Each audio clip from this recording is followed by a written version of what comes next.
All right. Well, we have our interview next, and it's very topical. We're going to talk about the Supreme Court with Samuel Moyn. He's a professor of jurisprudence and a professor of law at Yale.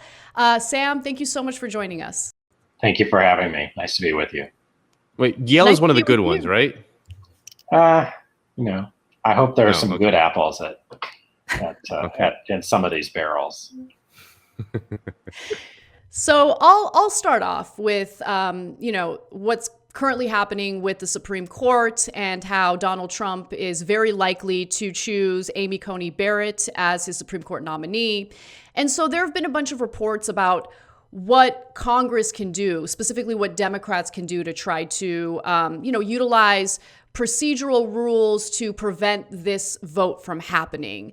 But when I look at it carefully, it doesn't really seem like these procedural tactics are gonna work. And so I wanted to get your take on that. I think you're right. It's clear now that Donald Trump's going to announce Amy Coney Barrett as his nominee in a little under 3 hours. She's left South Bend and is flying to Washington as we speak. It's almost unthinkable that the Democrats can stop the train that not so much Trump, but Mitch McConnell has started towards its inevitable destination.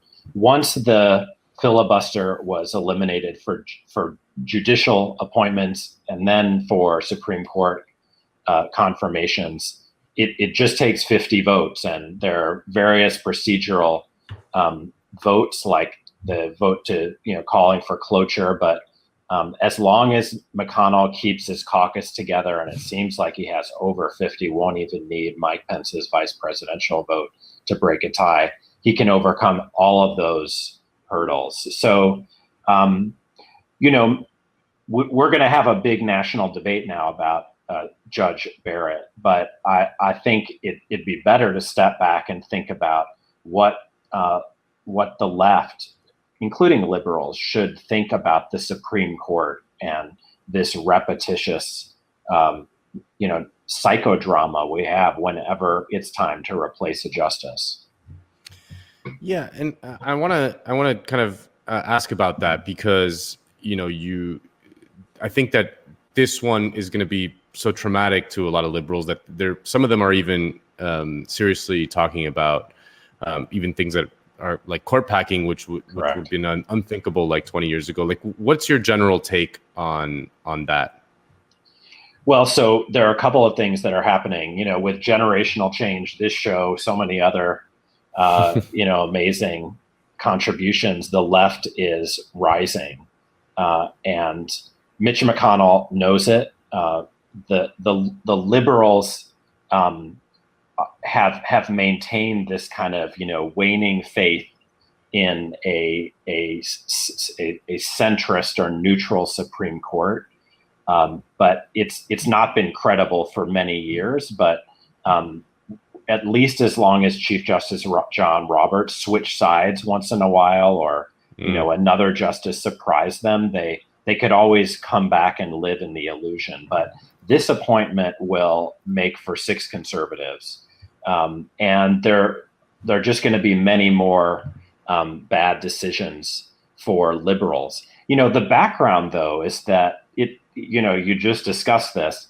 A lot of people are going to vote for Joe Biden, and it looks like McConnell is making an enormous bet. He might lose Senate control, including his own seat. But as Thomas Jefferson remarked back at the beginning, when there were elites challenged by the people, the elites, as he said, could flee into the judiciary as into a stronghold. And it seems as if McConnell wants to establish generational control over this incredibly powerful branch of government. And if he does, it matters a lot less if he loses, if Donald Trump loses in November, just because the judiciary is so powerful in our national life to our detriment. Okay, so let's talk about that a little bit, because Americans have been sold this idea that we have this wonderful system of checks and balances. You have these equal branches of government that carry out these checks and balances. But it appears as though the judicial branch has accumulated much more power and has created or made for this seemingly undemocratic system. At least that's the way I see it. So I wanted to kind of get your thoughts on that and how it came to be that the judicial branch became so powerful. Well, I took civics and, I went to American high school, and I learned with all of my classmates and fellow Americans that without a judiciary that's effectively empowered, especially to defend constitutional rights, you'd have tyranny of the majority, if not outright totalitarianism. And it's really what distinguishes America from all the bad countries. And it is true that America has a much more powerful judiciary than any even liberal democracy. Now, the truth is that the founders back in the day set up a range of elite institutions to make sure that the people didn't rule.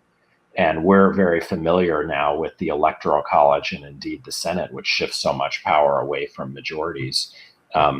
But the judiciary, especially the power of judicial review, the power that judges really took, because it's not in the Constitution, to invalidate federal legislation, was also part of the protection of the perquisites of the wealthy and powerful. And, this was most glaring before the Civil War, when it was a court that in Dred Scott and Prigby, Pennsylvania, many other cases, defended the slaveholding order, went far, further than they needed to. But it became most glaring after the Civil War, with the rise of, the Gilded Age. And there, the federal judiciary was often in the pocket of the wealthy, defending what they called freedom of contract against rising workers' movements, and call for, regulation of bargains between labor and capital, regulations, making sure children didn't work, limitations to working hours, and so forth and so on. Franklin Roosevelt had to face down the judiciary to overcome that really 50-year resistance that, in the name of the Constitution, the judiciary posed to popular legislation. And it seems like we're heading into another such period. Really, the court has been, centrist on the best of days, reactionary most others, for a number of decades, contributing nothing to racial justice, neoliberal in its jurisprudence, ignoring class, ignoring structural justice. There was, liberals will say, a period in between FDR and us, the Earl Warren's court, in which it was this priceless institution, which shows we can't do without it. But, I and many others firmly believe that it's a good thing that we're seeing that the judiciary needs to be faced down. If Biden wins, if in some, future we can imagine AOC or some others want to pass a powerful HR 1 or a Green New Deal, there will be another confrontation with the Supreme Court. And we have to decide, what do we do? What are our options in that case? Yeah, and I want to discuss some of those options, because in a piece in an interview with Jacobin, you wrote that the historic left project, which some of us have been trying to revive, was always to disempower the court. Socialists in the early 20th century denounced the court for its defense of laissez-faire capitalism, and the left originated a ton of reform proposals. You mentioned how judicial review is not in the Constitution, that the court just kind of asserted that right at one point, and people just kind of accepted it. I know Matt Brunig has been talking a lot about just if a president could, in theory, just ignore the court if they outlawed a lot. What are some of the reform proposals? Would that be too drastic, or what are your thoughts? Like how should the left disempower the court? So, It would be quite feasible if a president and Congress, backed by a popular movement, just had the backing. There's no in particular reason the political branches and with the confidence of a political movement couldn't ignore the court. That what the court says isn't self-enforcing. Most of us are operating in a universe where we want to, figure out what the right, what the right form of the judiciary is. We'll always need, even, a socialist government will need judges to interpret and enforce their laws. And so certainly you can't ignore if you can maintain a coalition, because it will freak a lot of people out.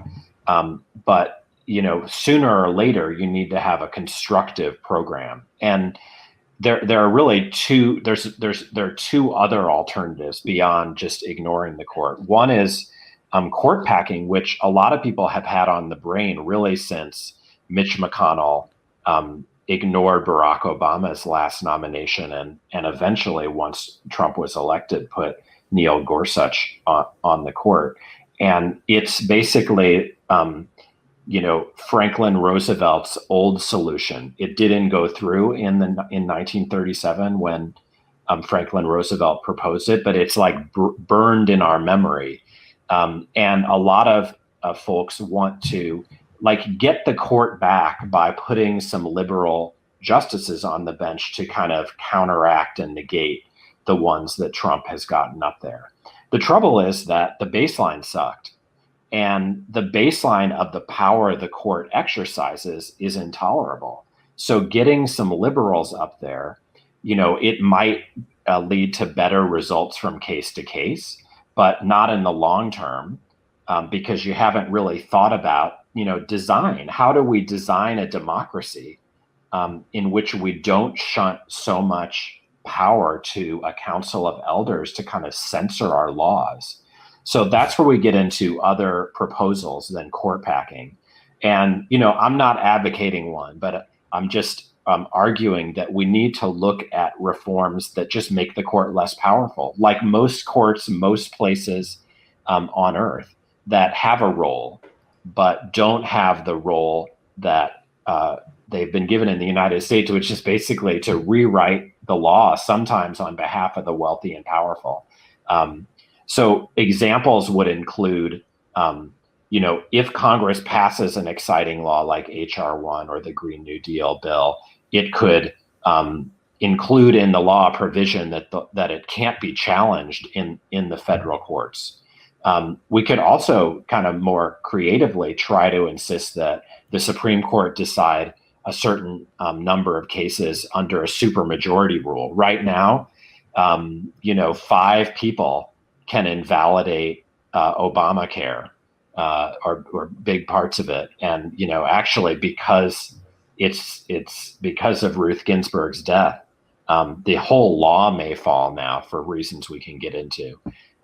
If you had like a 7-2 or 8-1 or even a unanimity requirement, maybe you say when that many judges of different ideological stripes can agree that a law is noxious, maybe we ought to preserve their role. But when it's 5-4 or 6-3, as some cases are going to be now, just because there are 6 conservatives, we shouldn't allow that censorship to take place.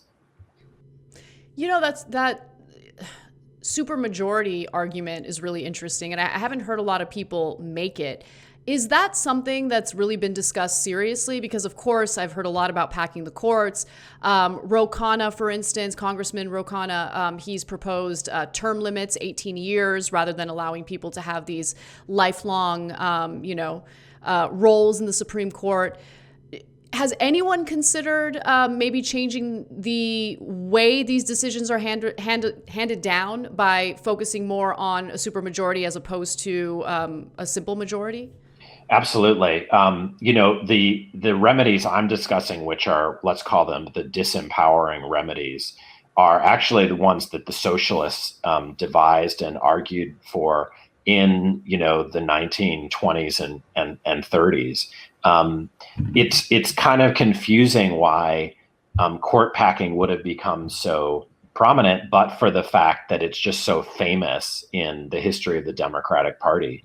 Term limits don't do a lot, especially if they're prospective, because basically they grandfather in all the judges who have already been appointed, including many Supreme Court justices who've already outlived their welcome.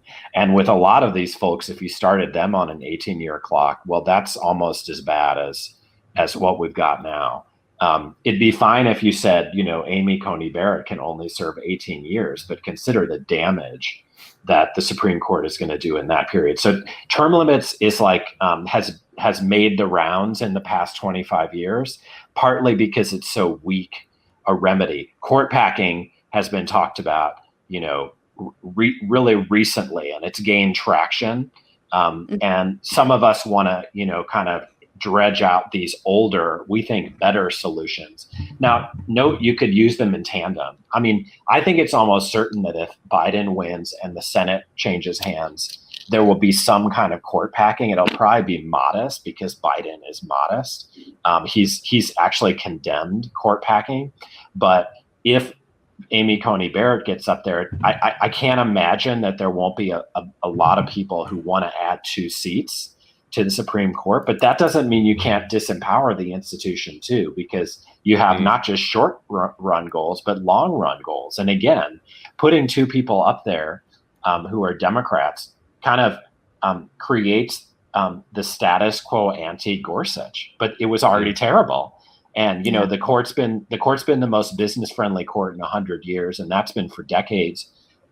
Many of the justices we look up to, like Ruth Ginsburg and Elena Kagan, liberals, have been part of that, if you like, neoliberal bench. And so I think progressives, the left, have to hold out for more ambitious results than just going back to the old corruption.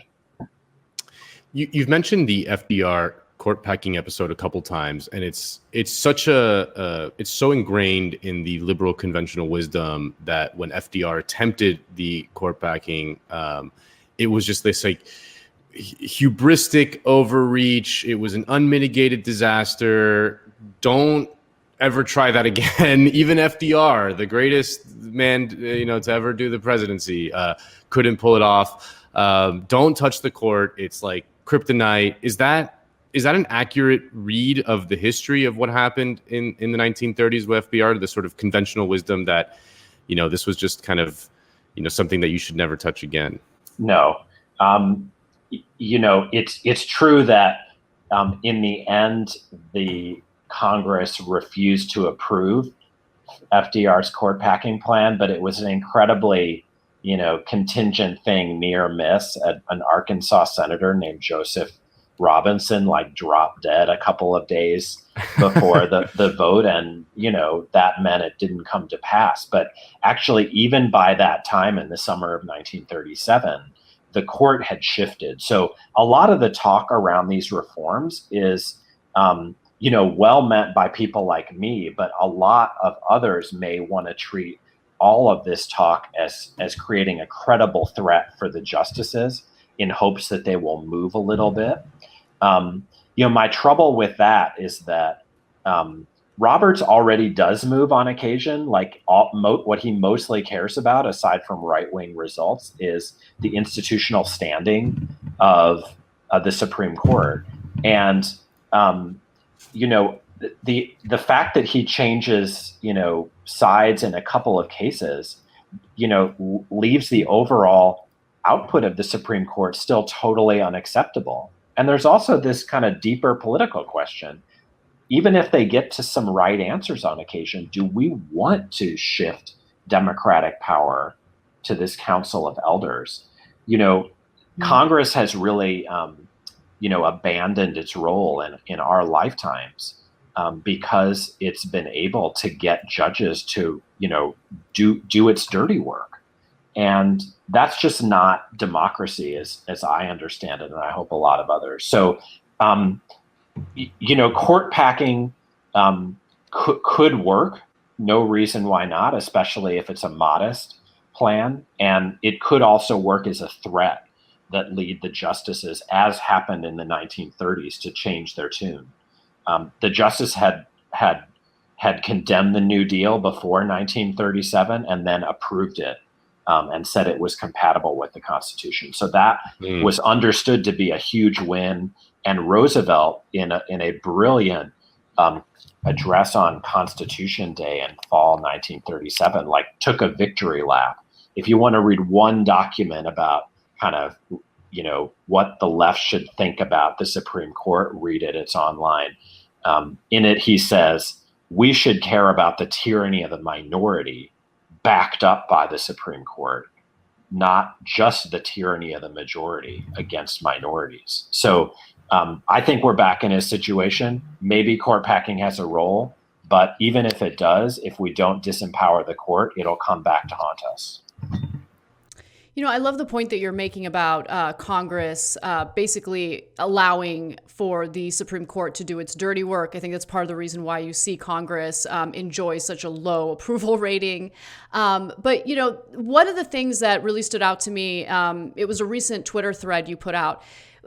I don't know if it was in the context of the Supreme Court issue, but you were talking about some of the hyperbolic language that exists out there and how it does disempower people, could disempower people and convince them that their participation in our electoral process, for instance, isn't worth it, or the activism and organizing isn't worth it.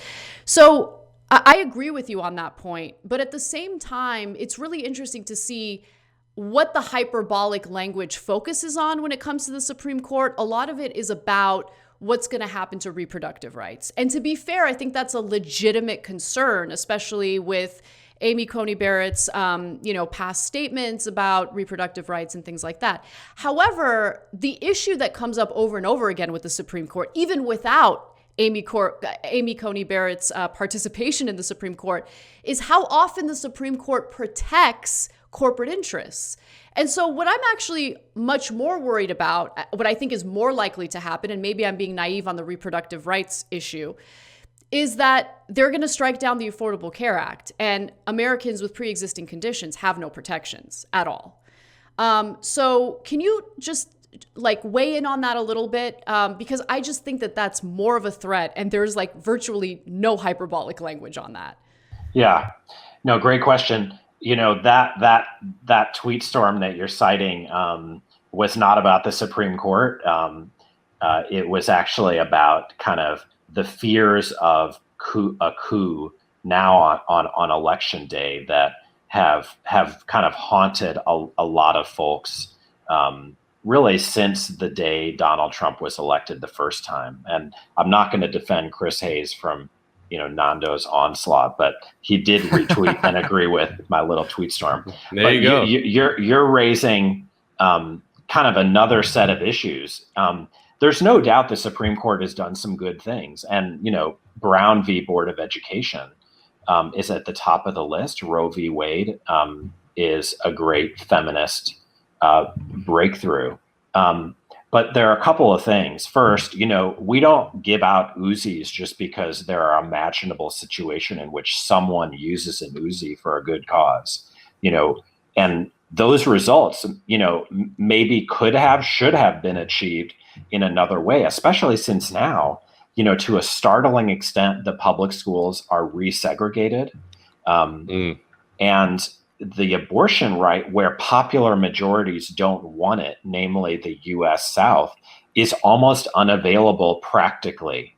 Now, that's not to say that, the death of Roe v. Wade wouldn't be a terrible thing and wouldn't have the outrageous consequences that a lot of people associate with it. On the other hand, if we don't convince our fellow citizens to share our values, and get judges in a kind of shortcut or quick fix, impose them on high, it could be that there's more alienation from the values we want to propagate rather than more acceptance. And as you say, against the modicum of good that the Supreme Court really achieved for a pretty brief period in the 1950s and 60s, We've got just the barrage of outrageous, horror that they've inflicted, whether it's letting the executive do what he wants long before Donald Trump's travel ban. The Supreme Court has never set right the presidentialism in war. And then in business and, really the social contract, many constitutions have economic and social rights like, health and housing. Ours doesn't. The judges would never find it, would not be able to enforce it. And it's true that because of Ginsburg's death and absence, if John Roberts chooses to let Obamacare die after, personally salvaging one piece of it a few years ago, it will be off the books. So, my conclusion is that if we have a program, that the liberals and the left can get behind, the left pushing the liberals as much as they can, it should be enacted via the legislature and not let the judges, obstruct it, because we've been living with that, for really decades now. Obamacare is an excellent example. Why? Yeah, the court is not your friend. Just switching gears for the last question, really quickly, a little bit. It is related to the court, but you've written a lot in the past about how human rights or the modern conception of human rights have been kind of a neoliberal construction that avoids issues of class and issues of exploitation and domination. And one of the common arguments you hear in favor of the court is that it sort of protects the human rights of the minority against the tyranny of the majority. Like if, I don't know, if maybe like the 50+1% of the country wanted to vote to make gay people illegal or something.